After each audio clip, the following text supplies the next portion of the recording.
What's going on YouTube? Darksword255 here with the numbers. Maybe randomly generated, but the content itself is not, guys. And I wanted to do a little bit of a guide video for one of my favorite epics, guys. And I think that she's also, for a lot of different creators, she is a login code. And since I'm not officially sponsored by Raid, I don't get any kind of kickback or really anything from Raid, I thought it'd be fun and also pretty helpful for a lot of the newer players jumping into this game. I wanted to showcase the epic that I love, and like I said, a login champion, Uggo here. Now, again, from my understanding, she's a login champion, or if you've been playing the game, you should have her. I mean, I have her +4. I've been playing the game for a while. She is a fantastic champion, guys. So in today's video, we're going to be going over her kit. We're going to be going over how to build her, places to use her, and so on and so forth. So guys, if you're not already subscribed to the channel, make sure to subscribe to the channel. I do a bunch of Raid content all the time, champion reviews, new, shard pulling videos, building out different bosses, teams for different bosses. So again, I'd really appreciate the support, and I'd love to have you along with my Raid journey. As you guys just saw, I am on my main account. Obviously, I have my Uggo +4. That means I've gotten a lot of Uggos throughout all the years. But if you are just starting Raid Shadow Legends, you're going to be looking at this champion and be like, what is this? Where can I use this champion? And why do all of these content creators shout her out to being this great epic? Well, this is the reason why. We're going to go ahead and jump into her kit. So Uggo's A1, her basic attack, attacks one enemy, has a 35% chance of placing a leech debuff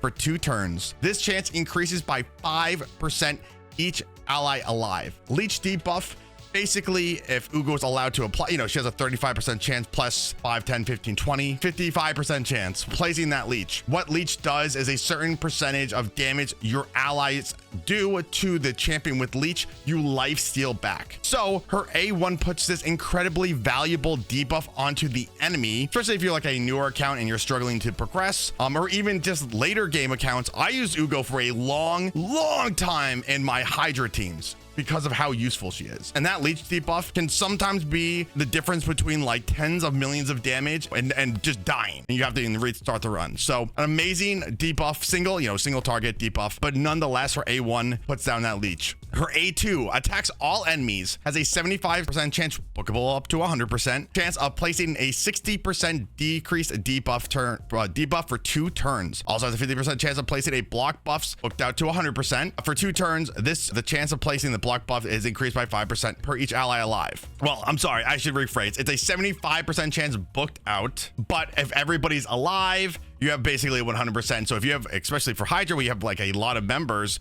you're boosting that. She's always placing that block buffs. Really useful. Now, again, this is an AoE attack. So wave clearing content, amazing. She's putting that basically that 100% decreased defense, which is huge. Right, 100% placing that when it's booked. Then she has a very high chance of placing that block buffs depending on what area of the game you're putting that. So let's say that she is your debuffer or your decreased defense champion for, let's say, arena, that she's putting that decreased defense down, and then she has a very high chance of putting block buffs, meaning that you're, if let's say you go through one round and don't kill like everybody, like in arena, right? She has a chance of putting that block buffs, meaning that they can't buff out their champions, they can't make them stronger, they can't put block buffs, they can't do all of this stuff because of that skill. So an amazing A2 on a 3-turn cooldown. Really quick turn. I mean, again, she does read a lot. 7 books for her A2, 5 books for her A1, but you're getting this champion for free. Like, amazing. Her A3, which is amazing. It's niche, but also amazing. Removes all heal reduction debuffs from all allies, then removes 1 random debuff from all allies. Then heals all allies by 20% of this champion's max HP.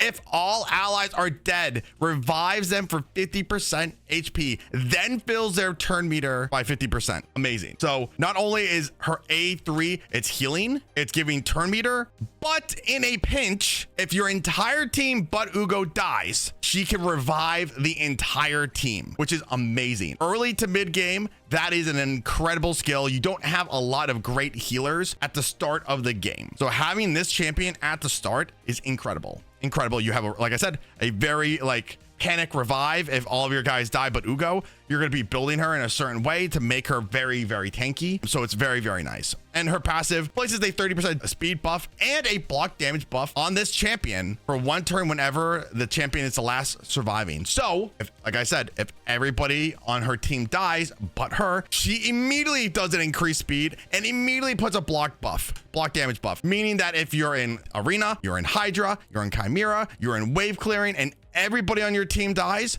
she can go ahead and protect herself to go ahead and use her A3, hopefully in the next turn, unless you've already used it, then you have to wait, then good luck in esports. But, you know, really, really strong kit for an epic. This is an epic champion that, at least for the recording of this video, is a log-in champion. Like, just, well, if you sign up with a creator code, sorry, for raid. So, amazing, amazing champion. I've used my Uggo, and I'm an endgame spender on my free-to-play account and my main account for a long time. Even up until Titus, really, I was using this champion. I mean, that's why she's built the way that she is. So her kit, amazing. A lot of different uses. If you don't have a decreased defense champion, she is fantastic for Arena. And again, if you're using her in Arena, she has that chance of protecting and then reviving everybody on your team with her 8. Well, you know, when everybody dies, she gets the debuff and then you can revive everybody. She has a chance of doing that, which is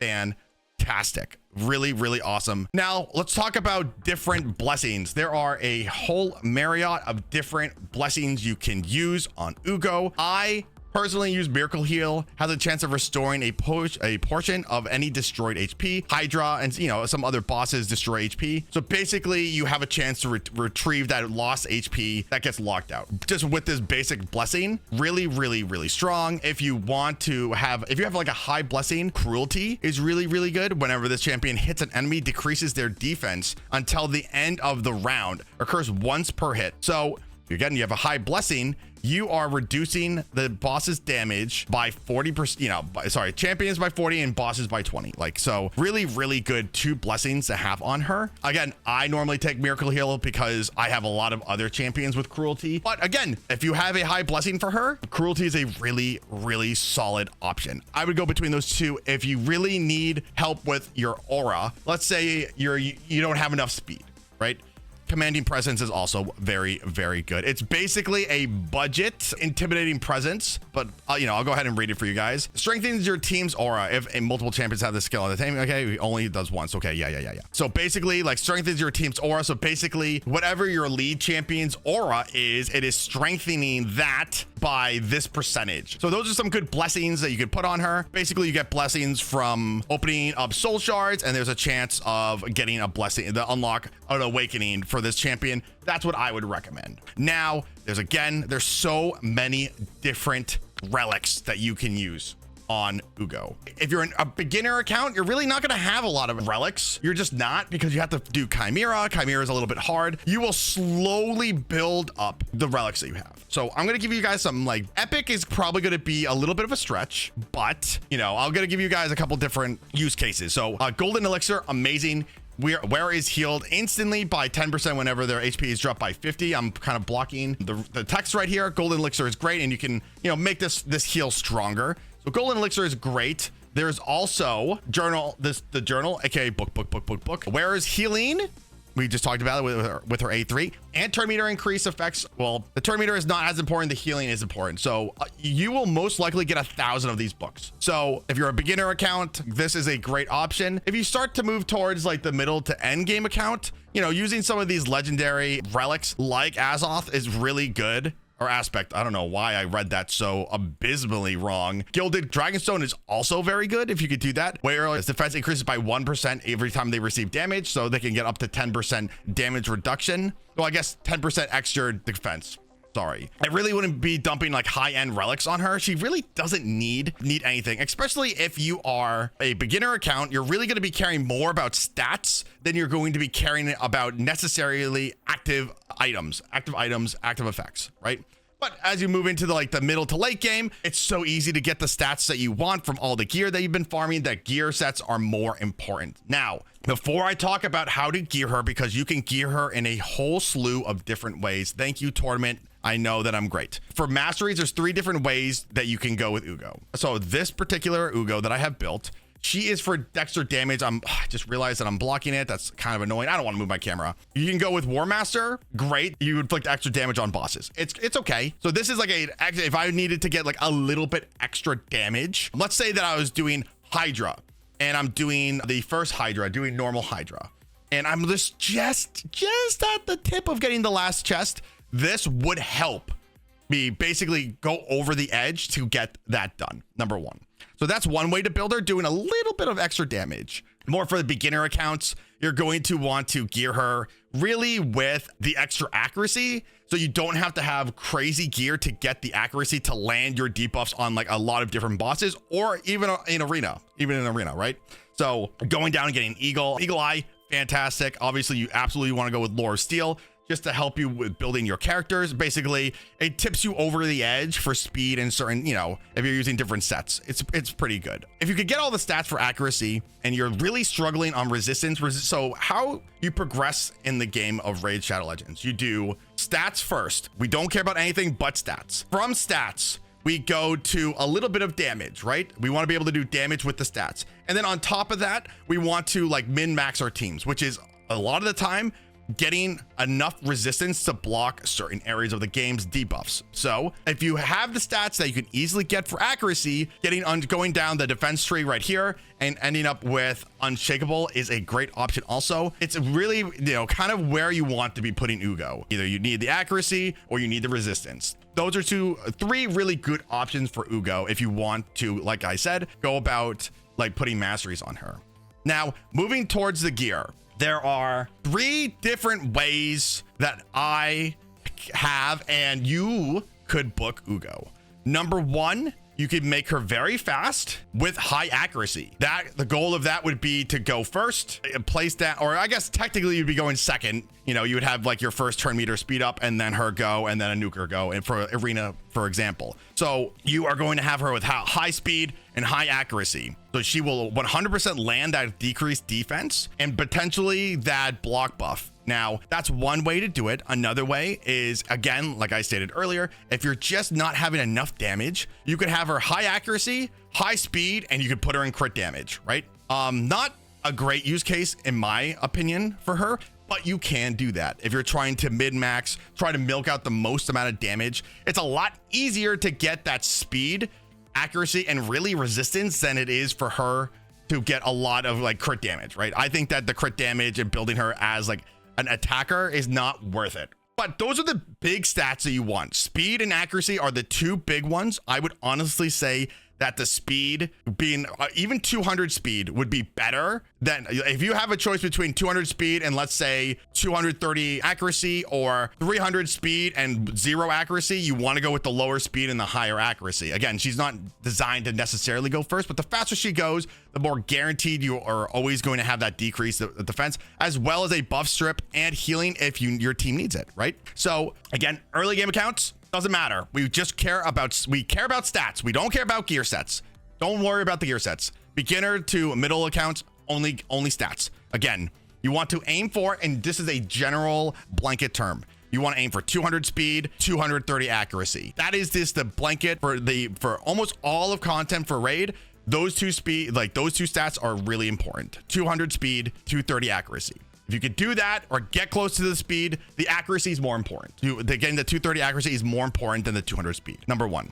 So cool. We have the speed that we want. What gear sets are great with her? So for a long time, I used my Uggo in 2 different sets. Yeah, my gear is a little bit weird because just how I cleanse my gear. So you can go with Curse. And what does Curse do? Has a 50% chance of placing a Hex debuff. Hex is great because it basically spreads a portion of the damage to everybody who has Hex on it. And as we read, her A2 puts down is an AoE attack. So every time she does her A2, she has a 50% chance of placing a Hex debuff on everybody. So for Hydra, for, like I said, wave content, mainly for Hydra, you're basically milking out a little bit more damage. Well, not a little bit, a lot more damage with having this set on her. That's number 1. That's one way you can build her. Another way that you can build her, let's see if I even have any. Yes, would be provoking gear. Again, 30% chance of placing a provoke debuff. Now, if you only have a singular provoke champion, or let's say your provoke champion is only on a 1-turn provoke. This is great because it gives you some more flexibility of landing an extra provoke, right? So again, for a long time for my Hydra, I had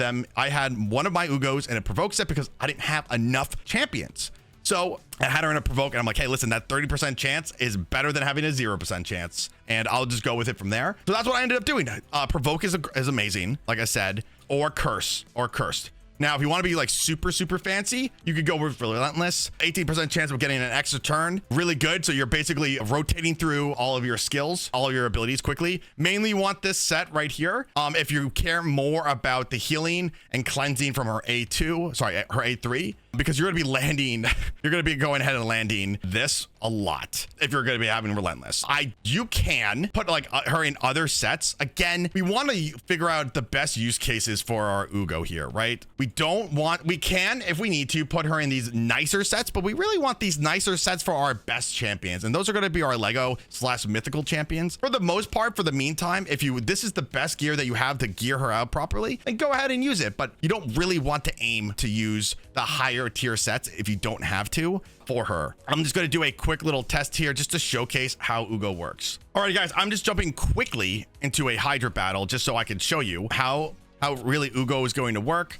Again, this team is not really necessarily an accessible team for most people, but this is just more of a quick little showcase. So we have Uggo going right here. He's right here. What she's going to do, we're going to lead off with our A2, and what's going to happen, again, don't forget, guys, you get the 5%. So she has a 50%, which is, again, it's been bookable, an extra 25%. Then we have 1, 2, 3, 4, 5. So 5 times 5. Let's do the math. She basically has a 100% chance of placing this block buff. So boom, we drop it down. Of course, it misses on this. It's so annoying. And look at what happens right here. Almost all of the Hydra heads have a decreased defense and a block buff. Now, when they try to put buffs down, they're not able to because of the block buffs. Really useful, really awesome if you're trying to progress in the game. Having a champion with this amount of power. See, look right there. We just saw the Head of Mischief. I didn't provoke this, so it just cleansed everything. But we just saw the Head of Mischief just stole all of the buffs off of Uggo, and he wasn't able to take it because of the block buffs. So really powerful skill that you're getting for free if you're starting raid with a creator code. I mean, she's such an amazing champion, guys. It is a great time, in my opinion, to start raid. I get no kickback from this. I just love the game. I love helping people when I can. If you guys found this quick little guide helpful, let me know down in the comments. If you think I missed anything, let me know also. And I'll see everybody in the next video.